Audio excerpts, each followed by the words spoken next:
பாலறிவு ஊடக பார்வையாளர்களுக்கு வணக்கம். போன காணொளியில் நாம் சங்க காலத்தை பற்றி பார்த்தோம். இந்த காணொளியில் சங்க காலத்தின் ஈழத்தீவுடைய அரசியலை பற்றி பார்க்கலாம். இடைப்பழங்கற்காலத்தில், அதாவது 1,25,000 ஆண்டுகளுக்கு முன்புல இருந்தே நவீன மனிதன் ஈழத்தில் வாழ்ந்துட்டு வரான். அதுக்கு ஆதாரமாக கிளிநொச்சி மாவட்டத்தில் இரணைமேடு பகுதியில் இடைப்பழங்கற்காலத்தை சேர்ந்த கருவிகள் கண்டுபிடிக்கப்பட்டிருக்கு. பழங்கற்காலத்திற்கு அடுத்ததாக வகைப்படுத்தப்படும் இடைக்கற்கால மனிதன் பயன்படுத்திய கருவிகள், பனிக்குளத்திலும் பெருங்கற்கால மனிதன் பயன்படுத்தின கருவிகள் மற்றும் ஈமத்தாழிகள் பூநகரி, கந்தரோடை, அனுராதபுரம், இரணைமேடு பகுதிகளில் கிடைச்சிருந்தது. அனுராதபுரத்தில் கண்டுபிடிக்கப்பட்ட இரும்பு பொருட்கள் கிமு 900 ஆண்டுகள் பழமையானதாக இருக்கு.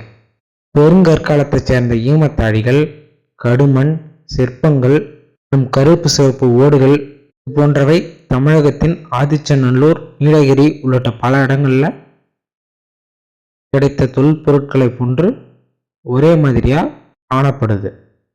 அப்படின்னா பண்டைய காலத்துல ஈழம் தமிழகத்தோட பண்பாட்டு தொடர்புடன் இருந்தது அப்படிங்கிறத உறுதிப்படுத்துவதற்கு ஏதுவா இது அமைஞ்சிருக்கு. யாழ்ப்பாணத்தின் ஆனைக்கோட்டை அப்படிங்கிற இடத்துல 1980 முத்திரை ஒன்று கண்டுபிடிக்கப்பட்டது. இந்த முத்திரைகளை தமிழ் மற்றும் சிந்து வடிவங்களில் சில எழுத்துக்கள் எழுதப்பட்டிருக்கு. கிமு 3ஆம் நூற்றாண்டை சேர்ந்த முத்திரையில் கோ வே த தமிழ் எழுத்துக்கள் பொறிக்கப்பட்டிருக்கு. இந்த சொல் அரசனை குறிப்பதா ஆய்வாளர்கள் கருதுகிறாங்க. யாழ்ப்பாணத்தை சேர்ந்த தொல்லியல் ஆய்வாளரான இந்திரபாலா அப்படிங்கிறவர் கோவத அல்லது கோவேந்த அப்படிங்கிற தமிழ் எழுத்துக்களை வளமிருந்த இடமாக வாசித்தார். தமிழ்நாட்டை சேர்ந்த மதிவாணன் அப்படிங்கிற ஆய்வாளர் தீவு கோ அப்படின்னு இடமிருந்து வளமாக வாசித்தார். இருவருமே முத்திரையில ஒரு அரசனை பற்றி குறிப்பிடுகிறது அப்படின்னு இவங்க கூறுறாங்க. இந்த ஆனைக்கோட்டையை தவிர திருவோணமலை, அனுராதபுரம், வவுனியா, மட்டக்களப்பு உள்ளிட்ட இடங்களிலும் கிமு 3ஆம் நூற்றாண்டை சேர்ந்த தமிழ் எழுத்துக்கள் பொறிக்கப்பட்ட கல்வெட்டுகள் கண்டுபிடிக்கப்பட்டிருக்கு. அதுல வேல், ஆய், உதி, சிவ, அபய, கமனி உள்ளிட்ட அரசர்களோட பெயர்களும் பொறிக்கப்பட்டிருக்கு. இதுல வேல், ஆய் அப்படிங்கிறது தமிழ் அரசர்களோட பெயரா உள்ளது.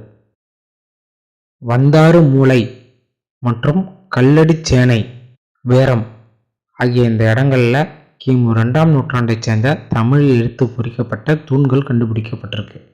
இந்த தூண்கள்ல இருந்து வேல், நாகன், வேல்கண்ணன், மணிநாகன் உள்ளிட்ட நாகர்குல அரசர்களோட பெயர்கள் பொறிக்கப்பட்டிருக்கு.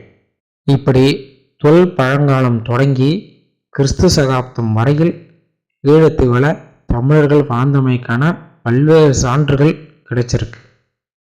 இதன் மூலம் தமிழகத்தை போலவே ஈழமும் தமிழர்களோட நிலமா பண்டைய காலத்திலிருந்தே இருந்துக்கிட்டு வந்ததை நாம அறியலாம்.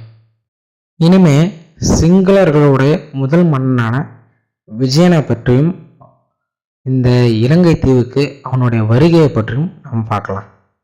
சிங்கள வம்சத்தை தோற்றுவித்ததாக கருதப்படக்கூடிய விஜயன் நாவலனின் கலிங்க தேசத்துல லாலா அப்படிங்கிற ஒரு நாட்டை சேர்ந்தவன். இவனுடைய தந்தையான சிங்கபாகு சிங்கத்துடன் உடலுறவு கொண்டதனால் இவன் பிறந்தான் அப்படின்னு மகாவம்சம் குறிப்பிடுது. சிங்கபாகுவுடைய மூத்த மகனான விஜயன் அந்த நாட்டுடைய இளவரசனா இருந்தான். அவனும் அவனுடைய நண்பர்களும் அந்த நாட்டு மக்கள் மீது அடிக்கடி வன்முறையில் ஈடுபட்டாங்க. இதனால ரொம்ப கடுப்பான சிங்கபாகு என்ன பண்றாரு அப்படின்னாக்கா விஜயனையும் அவனுடைய 700 நண்பர்களையும் அந்த நாட்டை விட்டு வெளியேறதுக்கு உத்தரவு இடுறாரு. அதனால விஜயனும் அவனுடைய 700 நண்பர்களும் கப்பல் மூலமா தம்பப்பண்ணி அப்படிங்கிற ஒரு இடத்த அடைஞ்சாங்க. அங்கு இயக்கற்குல தலைவியான குவேனிய விஜயன் காதலித்து திருமணம் செஞ்சு கொண்டான். மகாவம்சத்தின் அடிப்படையில் விஜயன் கிமு 543 ஈழம் வந்தான் அப்படின்னு நம்மளால கணிச்சிக்க முடியும். ஈழத்திற்கு வந்த விஜயன் குவேனியோட குலத்தலைவர்களை கொலை செஞ்சு விட்டு இயக்கர்களோட ராஜ்யத்தை தனதாக்கி கொண்டான். அப்படியே கொஞ்ச நாட்களில் விஜயனுடைய தோழர்கள் புதிய குடியேற்றங்களை உருவாக்கினாங்க. அப்படி அவங்க உருவாக்கின அந்த குடியேற்றங்களுக்கு விஜயனை அரசனா பொறுப்பேற்கும்படி அவங்க கேட்டுக்கொண்டாங்க. ஆரிய சத்திரிய மரபுப்படி அரச குலத்து பெண்ணை மணந்ததுக்கு அப்புறம்தான் அரசனா பதவியேற்க முடியும். எனவே விஜயன் மதுரைக்கு தூது ஒன்று அனுப்புகிறான். பாண்டிய மன்னன் விஜயனுக்கு அவனுடைய மகளான விஜயாவை திருமணம் செய்து வைக்க சம்மதம் தெரிவிக்கிறான். பாண்டிய இளவரசியை திருமணம் செஞ்ச விஜயன் குவேனியை துரத்த விடுறான். அதுக்கப்புறம் தம்பப்பண்ணியின் மன்னனா முடிசூட்டி கொள்கிறான். தம்பப்பண்ணியை கிமு 543 முதல் 505 வரை கிட்டத்தட்ட 38 ஆண்டுகள் விஜயன் ஆண்டான். ஆனால் அவன் முழு ஈழத்தையும் ஆண்டான் அப்படிங்கிறதுக்கான ஆதாரம் நமக்கு இன்னும் கிடைக்கல. விஜயன் கிமு 505 இறந்து போயிட்டான். அவனுக்கும் பாண்டிய இளவரசியான விஜயாவுக்கும் மகன்கள் இல்லாத காரணத்தினால விஜயனோட அரச குருவான உபதிசா அப்படிங்கிறவன் ஓராண்டு இடைக்கால ஆட்சியாளராக இருந்தான். அதுக்கப்புறம் கிமு 504 கலிங்கத்திலிருந்து பண்டுவாசுதேவா அப்படிங்கிறவன் தம்பப்பண்ணிக்கு அழைத்து வரப்பட்டு மன்னனாக்கப்பட்டான். பண்டுவாசுதேவா கிமு 474 வரை தம்பப்பண்ணியை ஆண்டான். இவனும் விஜயனை போலவே ஒரு சிறிய நிலப்பரப்பை மட்டுமே ஆண்டு வந்தான். விஜயனோட வம்சத்துல 6ஆவதா வந்த பண்டுகாபய அப்படிங்கிறவன் அவனோட தலைநகரை அனுராதபுரத்துக்கு மாற்றினான். இவன் கிமு 437 முதல் 367 வரை ஆட்சியில் இருந்தான். அனுராதபுரத்தை பொறுத்தவரை கிமு 9ஆம் நூற்றாண்டிலேயே அது மக்கள் வாழும் பகுதியாக அடையாளம் காணப்பட்டுள்ளது. குறிப்பாக கிமு 900 இரும்பு கால பண்பாடு அங்கு இருந்தது. மேலும் இங்கு கிமு 5ஆம் நூற்றாண்டை சேர்ந்த தமிழ் எழுத்துக்களும் கிமு 7ஆம் நூற்றாண்டை சேர்ந்த சில கட்டுமானங்களும் கண்டுபிடிக்கப்பட்டிருக்கு. இதன் மூலம் நாம அந்த அனுராதபுரத்துல தமிழர்களோட அரசு ஒன்று தொன்று தொட்டு பரம்பரை இருந்திருக்கு அப்படிங்கிறத நாம அறியலாம். இந்த விஜய வம்சத்தை சேர்ந்த பண்டுகாபய அவன் என்ன பண்றான் அப்படின்னா அனுராதபுரத்தை தமிழ் மன்னர்களிடம் கைப்பற்றி அதனை அவனோட தலைநகராக மாற்றிக்கிட்டான்.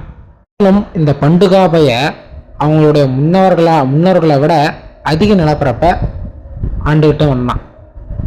பண்டுகாயப்ப அவனுக்கு அப்புறம் மூத்த சிவா அப்படிங்கிறவன் கிமு 307 வரை அனுராதபுரத்தை ஆண்டான்.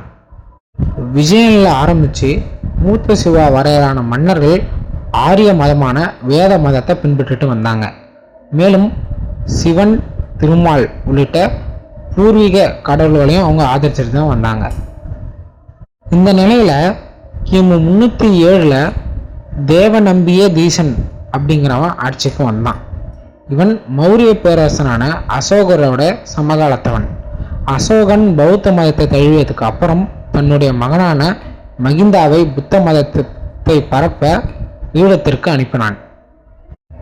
இந்த அசோக மன்னன் மீது அளவு கடந்த பற்று கொண்டிருந்த தேவ நம்பிய தீசன் மகிந்தாவை வரவேற்றான்.